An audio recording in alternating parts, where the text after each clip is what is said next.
Afternoon, my friends. I'm Jason Salas. These are your top stories. Well, a former police chief is calling for GPD to standardize training and responses for post-traumatic stress disorder. He shares his own story and says he guarantees cops on the force are suffering from PTSD. It's our top story with our Chris Barnett. After 30 years on the force, former chief of police James Marquez says he's seen things he'll never forget. I recall this last case that involved a bunch of detectives, patrol officers, where a mother and a child were both shot in the forehead, still in their gown, and the 3-year-old girl was still in her pajamas, and we broke the door in and we found this. You know, I still dream about this.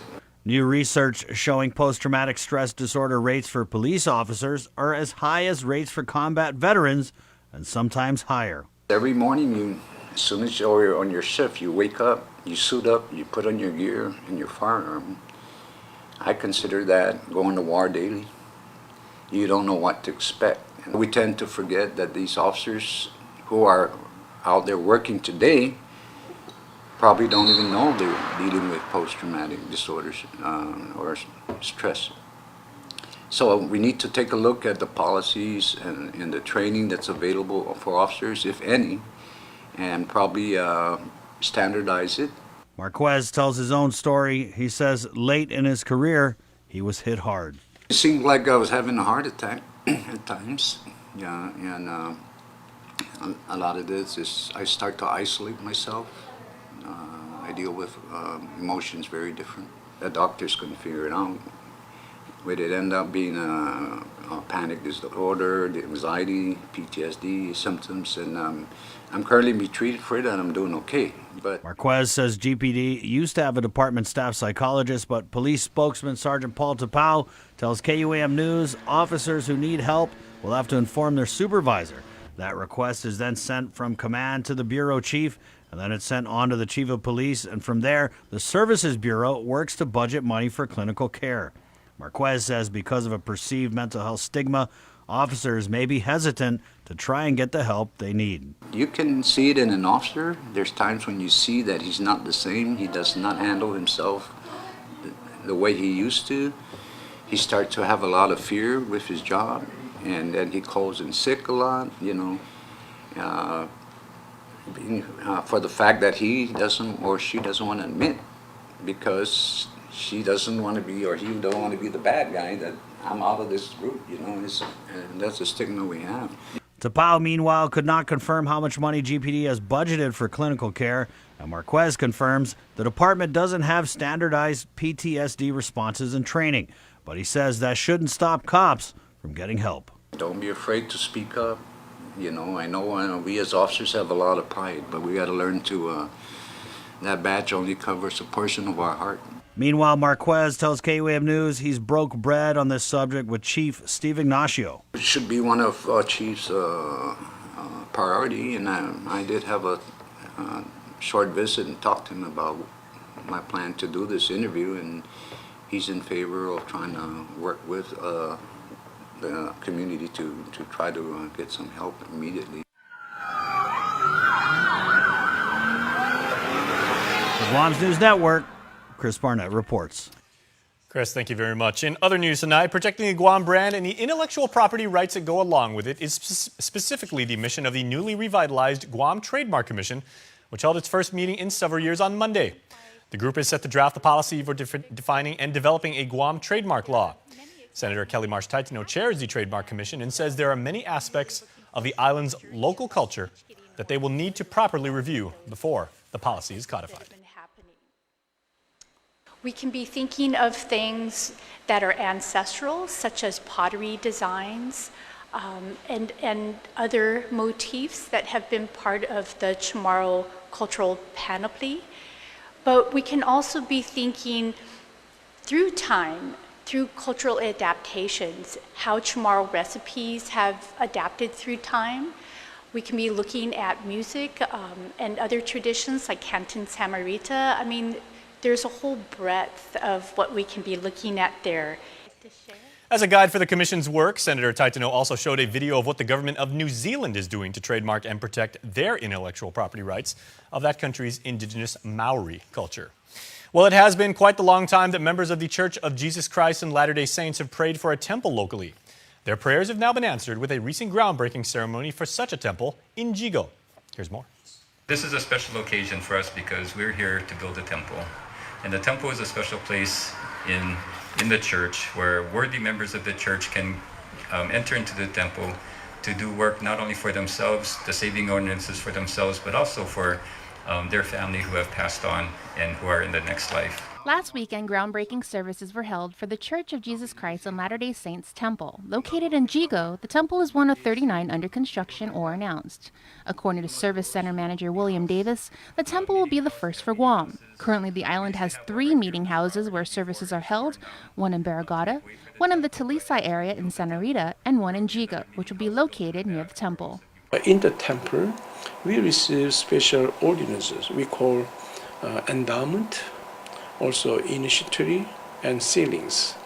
And those all things is really required to become eternal progress.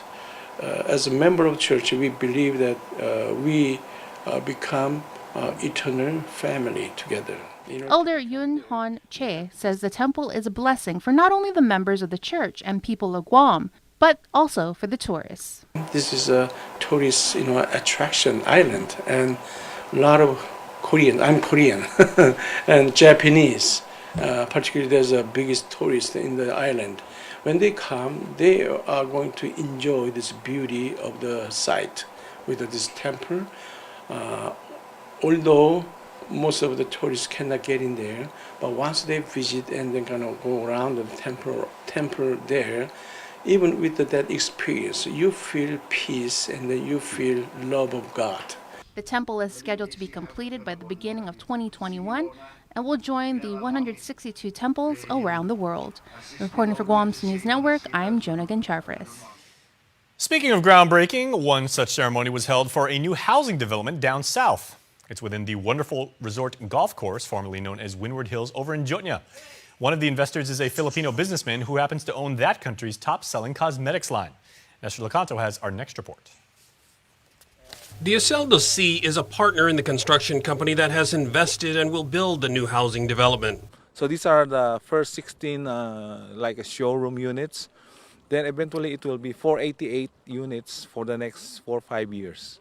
It's a big project preparing for the future Marines to come into this to Guam. C may own the construction firm, but he built his fortune from a well-known cosmetics brand in the Philippines. He is chairman of Ever Bilena, a company he founded in 1983 with $20,000 and 4 employees. Now we have close to 1,800 employees in the Philippines, and we got more than 1,500 SKUs on the cosmetic lines. So fortunately, we are still blessed by our Lord. We are number 1 in the country, in Philippines. He also created a fragrance brand, Blackwater, and owns a Philippine professional basketball team named after the fragrance, basketball being another passion of his. C now has a new emerging passion that reminds him of his early days as an entrepreneur. Actually, I came here for the first time 2 months ago, and I like what I'm seeing here in Guam. It's laid back. I felt I went back into time tunnel like Manila 1980s. And I like to help develop Guam, improve the lifestyle and everything. For Guam's News Network, I'm Nestor Lecanto. And also this evening, the Richard Flores Taitano Micronesia Area Research Center at the University of Guam, also known as MARC, announced its next installment, the 14th in their seminar series. Public Auditor B.J. Cruz will speak on Tuesday the 14th on a subject entitled The Governance of Law, beginning at 6:30 in the evening at the UOG College of Liberal Arts and Social Sciences Lecture Hall. Cruz was influential in the configuration of the local courts as Associate Justice of the Guam Supreme Court from 97 through 99, and of course as Chief Justice of the Supreme Court from 99 to 2001. He, of course, is also a former senator and a speaker of the legislature. Once again, that's on Tuesday at the UOG's Class Lecture Hall. The MARC Seminar Series lectures are held on the second and third Tuesday of every month. Well, please stay tuned. There is more coming up, including Trend Spotting. There are more ways to experience Guam via KUAM News, giving you what you want, when you want, and how you want it. From smart devices, Alexa, what's in the news? Here's your flash briefing. Over the web, on mobile, on streaming platforms, with immersive, interactive formats, and via social media where it's more than just content, it's conversation. More ways to keep you informed and entertained whenever you want it, wherever you are, on whatever device you're using. We value relationships because when we commit, I love you guys until you're 80, until you're 90, until you're 100, forever. we are in it for the long run, so you can enjoy the moments that matter. Because when we commit to relationships, we never stop caring. Calvo's Select Care, health care that is always there for you. Legends aren't born, they are made. And during our Jeep Celebration event at Cars Plus and Mighty, you'll receive up to $6,000 in accessories with the purchase of a new Jeep Wrangler, Motor Trend SUV of the Year. Customize your new Jeep to the way you want it. Or how about a new Jeep Grand Cherokee? Save up to $5,000. Or save up to $7,500 on a new Jeep Compass Sport. It's our Jeep Celebration event going on now at Cars Plus and Mighty. Cars Plus, driven by you.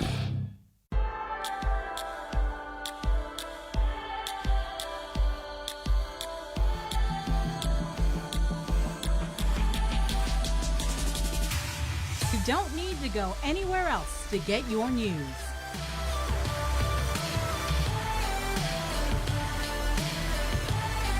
One and done. You don't need to go anywhere else to get your music and entertainment. One and done. Oh, and social media? Yeah, we got you. One and done. KUAM Communications on multiple platforms from any device. It's your source to go to, connecting Guamanians all over the world with home. One and done.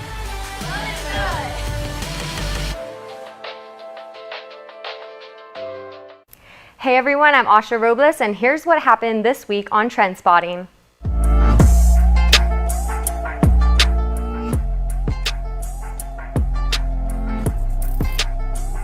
Tragedy hit our island this week as 2 island residents were involved in separate fatal auto pedestrian accidents. On Saturday night, 41-year-old Donnie Garrido was struck by a car while walking along Totok Canedo Road. The next morning, he passed away. His death marked the 10th traffic-related fatality of the year. Family, friends, and the community expressed their condolences online.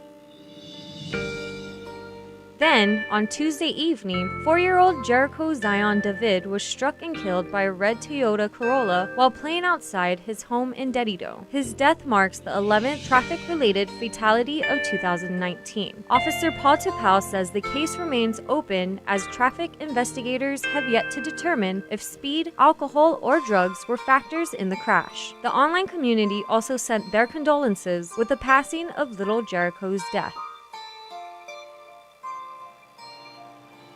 Cars Plus had a hard week as someone managed to steal about $23,000 worth of property right off their lot in Mighty around 6 a.m. on Saturday. The guy broke into the building, knew what he was doing, drove around to an area where he could hide the truck while he was loading the bikes. Harley-Davidson owner Robbie Crisostomo mentioned their security had just gotten off, and as the morning shift employee came in, the 2 Honda CRF motocross bikes were taken. Crisostomo is asking the public to come forward if they have any information. The online community had opinions of their own about who they think could have done it. Jeffrey suggested that it's an inside job, stating probably a disgruntled employee. Ray had a similar response, saying must be someone who probably worked there. And Lena thinks it's an ex-employee. If you have any information, call Guam Crime Stoppers at 477-4357. To end the show on a lighter note, Ukuru rugby player Mara Tamayo signed her letter of intent to play rugby for Mount St. Mary's Division I program. Mara will be receiving a women's rugby scholarship and Provost scholarship from Mount St. Mary's. She hopes to major in kinesiology. Congratulations, Mara, from all of us at KUAM and your fans online.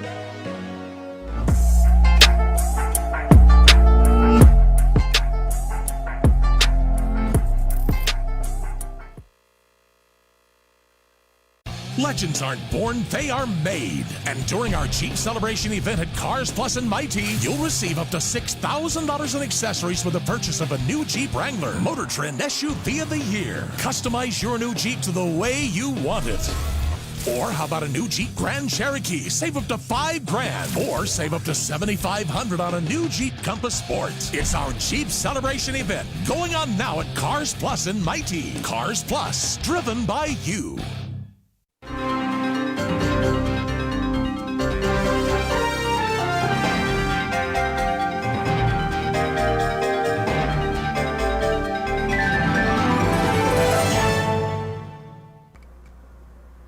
If you get nervous about having dental treatment, you're not alone. An estimated 35 million adults experience anxiety or nervousness at the simple thought of visiting the dentist. As your dentist, I strive to make your visit as painless or pain-free as possible. And I frequently tell my patients that in the 21st century, if we can give you medicines to put your tooth to sleep or medicines to take an infection or toothache away, we can surely give you something to help relax you and take all fear away. No one ought to sit in a dental chair thinking of bad childhood memories or fearing injections. If you're a dental coward, but you really do want your teeth fixed, don't wait until the pain is killing you. Come in, tell us your fears, and set up an appointment. We have convinced many that dental treatment doesn't need to be scary anymore. For your helpful dental minute, I'm Dr. Kenny Bourgeois of Paradise Smiles. You shall never know all the good a simple smile can do.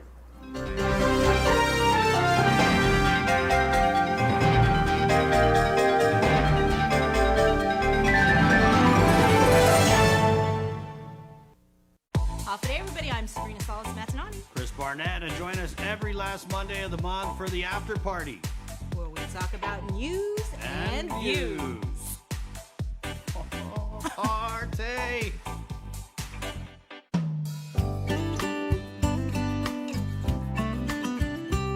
The Good Life, all month long on the stations and networks of KUAM. Check the KUAM News app or KUAM.com for all program listings. Join us in saluting those making strides and serving in our armed forces every Tuesday on the KUAM News Instagram account. These weekly posts round up profiles of Guamanians receiving accolades in the armed forces, those stationed on Guam making a difference in our community, and veterans being recognized for their service. Presented by Future Smiles Orthodontics. Build a brighter future with a brighter smile. Welcome back, everybody. We have a very, very special guest on the KUAM couch. Sergeant Paul Tapau with GPD is here, but we also have the Police Officer of the Year. Very well deserved. I've known Jed Santo Tomas for several years. Officer Jed Santo Tomas, and now the Officer of the Year. Now, Jed, I know you're a very humble Guamanian. Certainly this honor is not the reason you got into the police force, but I'm sure this has to be good considering your 28 years of service on the force. So congratulations, first of all. Thank you very much. Okay. How did you find out that you were selected as Police Officer of the Year? My admin sergeant gave me a call, or my operations sergeant gave me a call and said, hey, get your Class A's ready. And that's simple as that sometimes. Yeah, they hold it to the last, the 11th hour and everything, and it really is, you know. I'm really proud of Jed, you know, being the recipient of the PO of the Year, because we had some time together at Highway Patrol, and the work ethic that he brings, the professionalism and the care for the community, really just speaks so much volumes of who he is, and long overdue, my brother. Congratulations again. Thank you. See, and that's the kind of, you know, I like how you refer to each other as brothers, because Paul, you've said this many, many times. The officers that you go through training with and the people that you serve with every single day until the day you retire, it really is a tight brotherhood. I mean, you guys truly are a family. So that having been said, Officer Santo Tomas, have your fellow officers, like those of you who are like old school cops, right? How have they been? What comments have they been making now that you've been selected as a police officer? I'm sure very supportive, but also, you know, they're probably... Everybody's come out to congratulate me. The phone's been blasting all day long. Extremely. In the middle of the night. Thanks. Thanks. What does it mean to you to be able to serve your island in this capacity and to actually call yourself an officer of the law? It takes a special person to become a police officer. 28 years ago, I didn't think I was that guy, but as soon as I got into it, we just have to keep on doing what we do. What made you want to actually join the force, and was it something you always aspired to do? No. As soon as I got in, I found out that this is what I need to be doing. I need to be helping the people of the island. Certainly, it's not a job; it's a calling. Yes. Officer Sergeant Tapao tells us that all the time. Yes. Some people come in. Some people leave. And you know, you just did that, you know, very, very nonchalantly. But if I could ask, if you could like lift your arm again, that's what it's truly about, everybody. Every hash mark is 3 years of service right there. So I'm short a hash mark. Okay, pretty soon you're not going to have enough sleeves to all your years of He service. needs a supplementary report for the other side. So. Yeah. How has GPD changed in the years since you've been on the force, or has it at all? Oh yes, it's changed. It's the leadership is just getting better and better. We have certain, or the mission has always been the same. Has always been the same. It's for the people of the people of the island. To protect and serve, like any police force, like basically the slogan remains the same for generations, right? Okay, so Sarge, what responsibilities does Officer Santo Tomas now carry as the Police Officer of the Year? And this is, of course, part of the week-long celebration of Police Week. I get to have him every week, every day of the week as we go on to police. Nah, I'm just kidding. You're loving this, man. You got a big smile right now. It really is. Like I said, you know, he actually mentored me when I first got in the ranks of Highway Patrol. It wasn't just really understanding Highway Patrol, but understanding the meaning behind it and why we do. And we had this saying, you know, the late TGD Cruz used to say, "We save the world." And that was our slogan, which we go by, because we really are saving the world. But the leadership that Jet brought really inspired me to get better at what I did.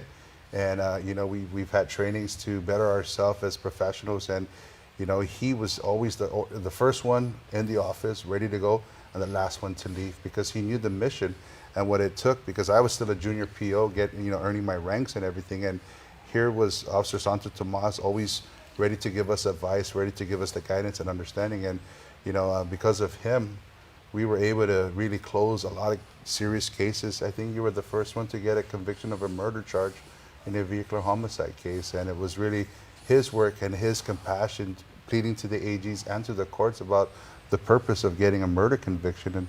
And that was really important, because, you know, saving the world, it may not save the life, but we did bring light to what our purpose and what we're doing. And, you know, he continues to inspire and continues to motivate the men and women out in the Dead Order Precinct Command, where he currently serves. And, you know, he is that mentor that we need out there in our first line of defense, which is patrol. Well, Officer Santo Tomas, I've heard that numerous times myself from younger officers, and they're like, yeah, you know, he takes care of us. He expects a lot. You know, he would do anything for us, and yet at the same time, he wants us to do things the right way, you know, the GPD way. So what wisdom and what message do you give to young officers or people wanting to join the force? One team, one mission. That's all there is to it. One team, one mission. We need to remember that we need to serve the public. And if I can't stress anything more, it's officer safety. It's not me, not today. Not ever. Yeah, amen. Everybody goes home.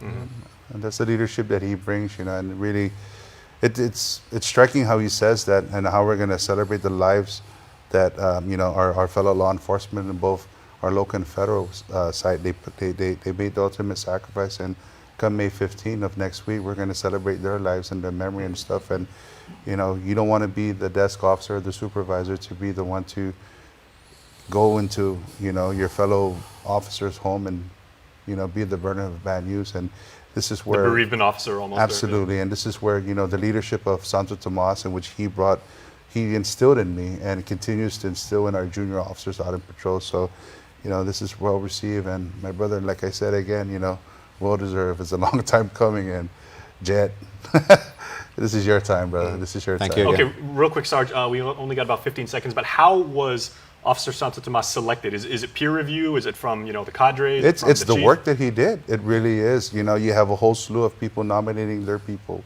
and you have a committee that reviews it and everything. And he was, you know, just his work alone, his work ethics. You know, these are things in which they look at. But the committee voted on superior ratings. Of course, his performance evaluation report, the work ethics that he brings, the productivity that he brings. And it was really overwhelming to hear that what he's done has gone above and beyond the call of a patrol officer.